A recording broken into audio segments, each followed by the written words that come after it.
Hi friends, welcome to my channel. Today, let's implement a minimum viable Pytorch model that can do the text classification task. So we'll break down the steps. First, we'll load the data and do some data exploration. And then we'll build the vocabulary. The goal of vocabulary is to convert your string data into numericals so that it can do autograph. And after that, we'll build the dataset and dataloader. Next step is to create the model. We'll also create loss function optimizer and then create a training loop. After the training loop, after the training steps, we will do a very basic evaluation. So that's it. Let's get started. The data we want to export here is called AG News. AG News is a built-in data set in Pytorch. So here I'm just gonna import it to my notebook. We will load the data into our local. So train and test is AG News. Do some data exploration. This one, basically, we can look at its function. AG News dataset asks you to provide two arguments. One is root, where it just identifies where you want to save the dataset. And then you can also provide another argument called split. Basically, you want the train or the test. So here I'm only gonna provide downloads. I'm gonna provide the download location. I want both train and test for the data exploration purposes. So here, I'm going to see an REPR of what does train look like. So see, basically it returns you something called sharding filter iteration data pipe. And then when you do a print, it doesn't give you any information about what does the train has. So what you do is convert it to a list. This is what you do. And then you do something like, so this way you know the length of your train data set. So I'll just save it as number of train data set and number of test data set. So not too much, is a small data set. That is why it's a default. It's one of the built-in data set in Pytorch.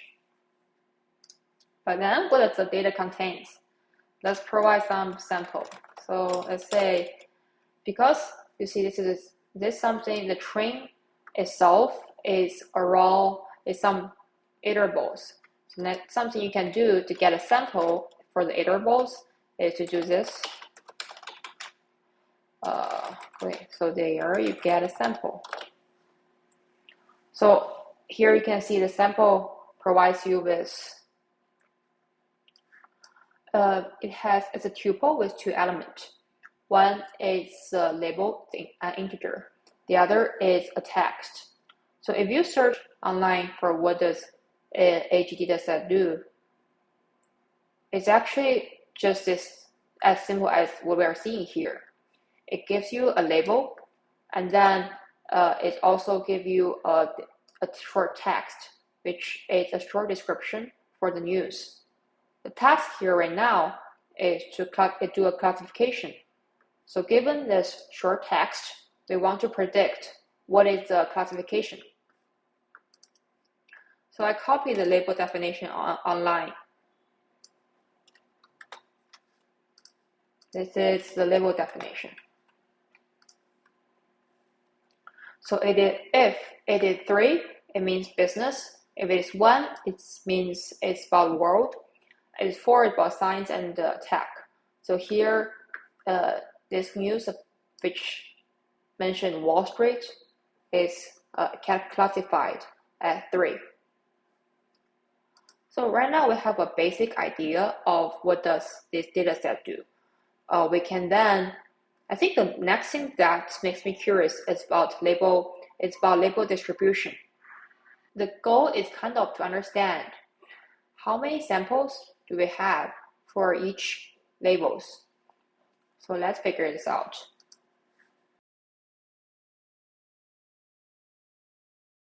Cool.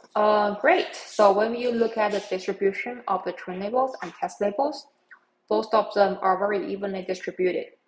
So we don't need to worry about the imbalance of label distribution. Good news. Why do we want to build vocabulary? The reason is that when you look at a GNU dataset, it has raw text, which are frames.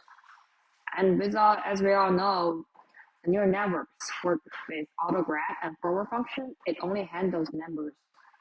So vocab is a way to convert a text into numbers. To do that, we will make use of the functions from Pytorch text. To build a vocabulary, first, you need to tokenize your training data. So as you can see, tokenizer is something that breaks down a longer sentence into smaller pieces.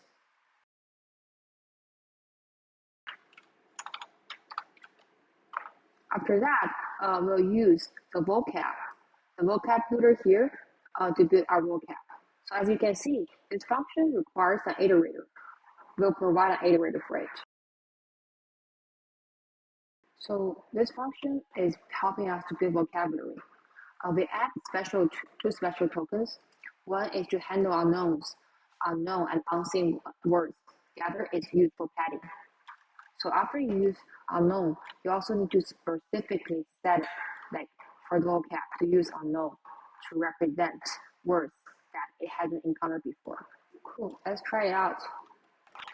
So vocab, it knows about this word test. What about the other word? Vocab. I'll try my name. Okay, it doesn't know my name. So we'll be using the built-in dataset from Pytorch. So the dataset we are going to implement is an in-memory dataset.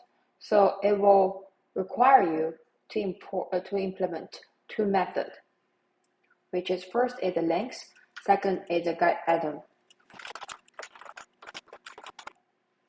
So basically here, what we want to do is that we want to implement a dataset where you can specify if you want train or split. So we'll say, okay, by default, it will return the train dataset, but you can also specify for test. And also, sometimes the length can be too long, so we want to specify a max length. So let's say it's 128. So when we have a split, we're able to construct the data set. So this one, notice this is an iterator. You want to convert it to a list so that you can index it. So what we want to do is to do this. So this is an iterator, and you want to convert it to the vocabulary corresponding numericals. So you have label, text from soft data index. And then you want to convert the text to tokens. After you have tokens, you also want to convert it to the vocabulary. So this is how you process the numerical tokens. And then next, with the label, this label, we need to convert it to one-hot encoding. Let's try a sample dataset. Figure how it looks. Okay, so it has some arrows. I think it's actually arrow about here. So instead of passing the tokens all together, you should actually pass it one by one, which is kind of annoying. Argument input must be tensor, not int. Okay. I think there's also issues with one-hot encoding here. Label one-hot should be equals to torch.zeros. And then it should have the size of label mapping. Label one-hot. We have the train data, and correspondingly, let's have the test data.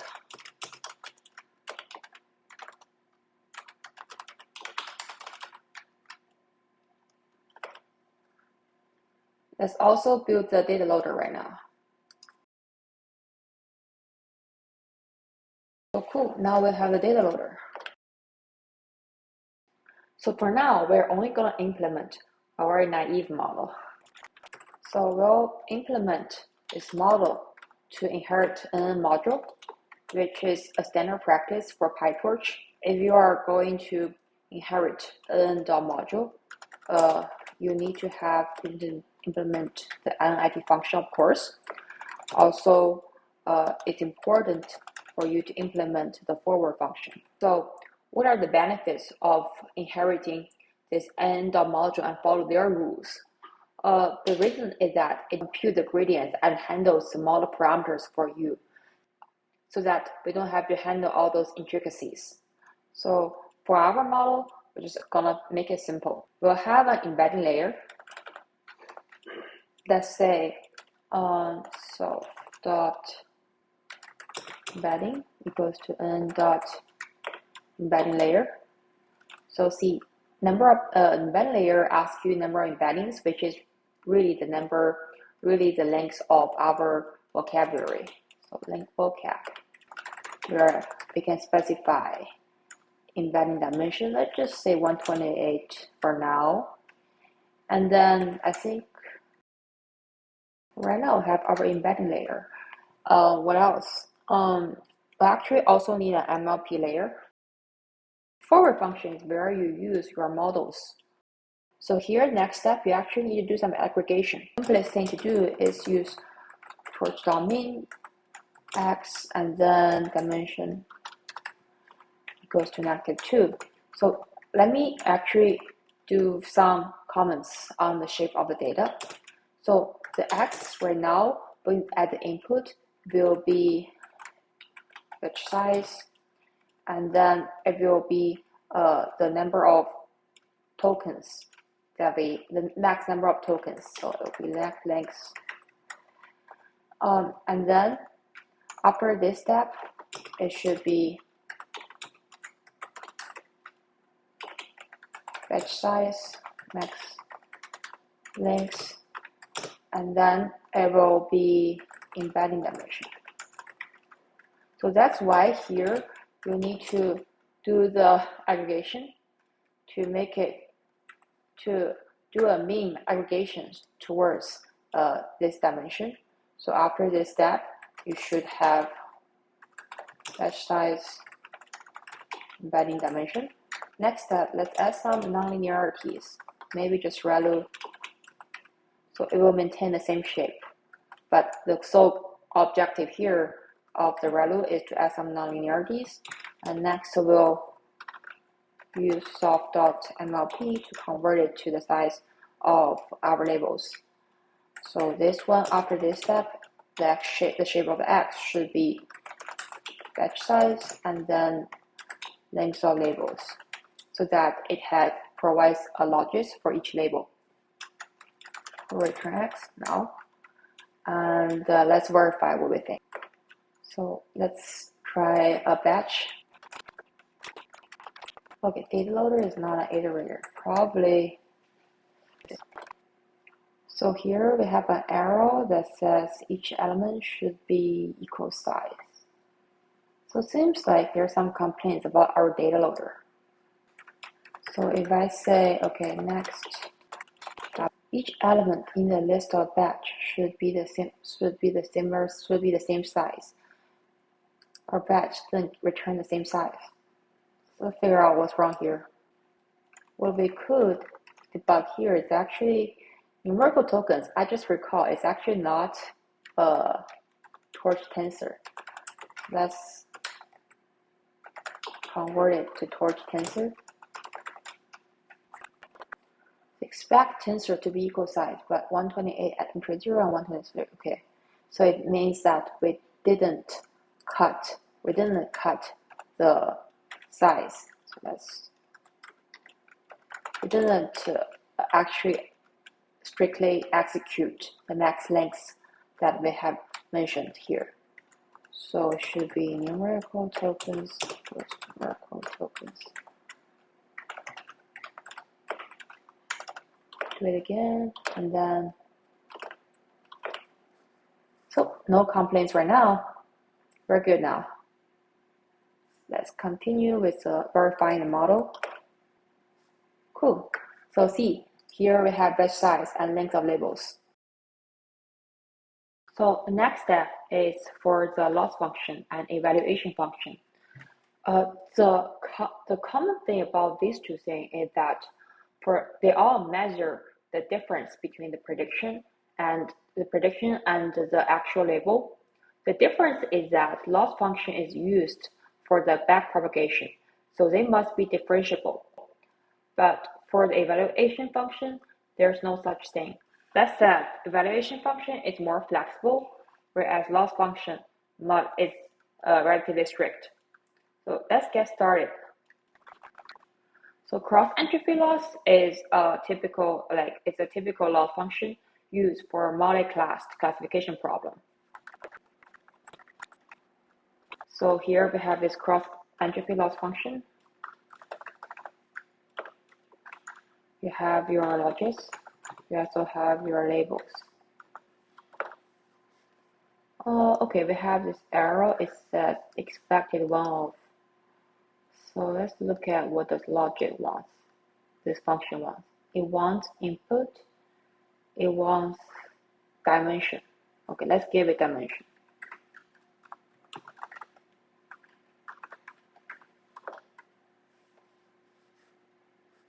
Cool. Let's also do some verification on whether our loss function is the same as what Torch implements. So Torch has this function already. I think it's called Torch cross. Cool. So actually, we do have some difference between our implementation and the Torch implementation. So I think the issue with the Torch mean we need to do is that we actually need to do sample size equals to logits shift 0. So this is your sample size. And the thing with mean is actually not, when you're calculating mean like this, I'm calculating per element. So this is why our loss is smaller than the actual loss. So the fix should be doing like this, sum, and then divided by sample size. Okay, cool. Now we are good. What does optimizer do? Like every time you go to backward propagation, accumulate the gradient that you want your model parameter to move from. And then the optimizer is saying, okay, how much do we want to move based on those gradients? For simplicity purposes, we will start with a very simple optimizer, which is SGD. So training loop is mostly just loop through the training data loader. So we'll keep track of our losses, and then we'll loop through the data loader. So we have our label. We have our input. So I'll just call it X in train data loader. And then each time you have the logits coming from computed with the model. So this is actually you want to put the model into training mode.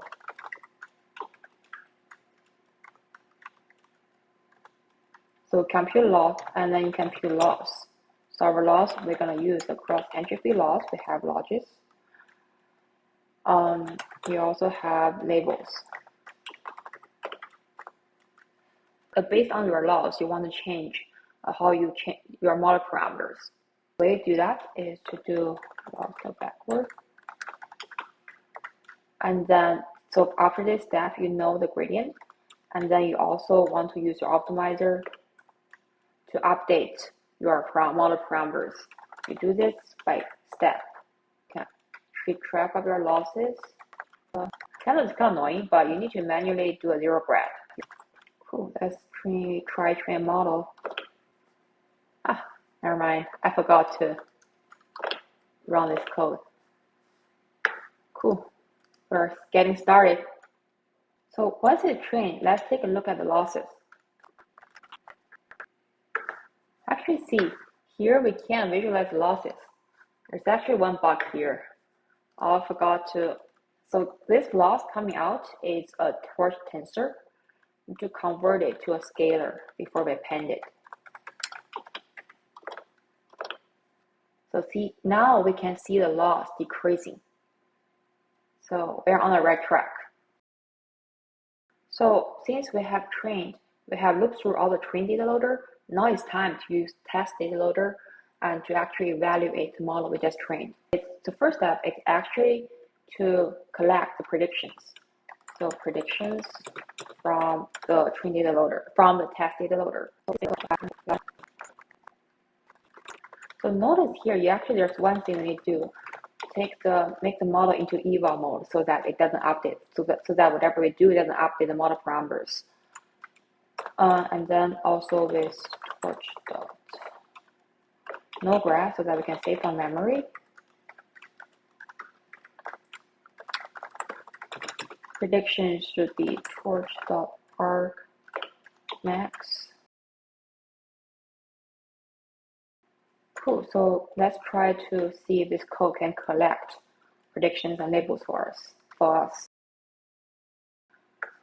Okay, our accuracy is 31%, slightly better than random guess. Let's recap.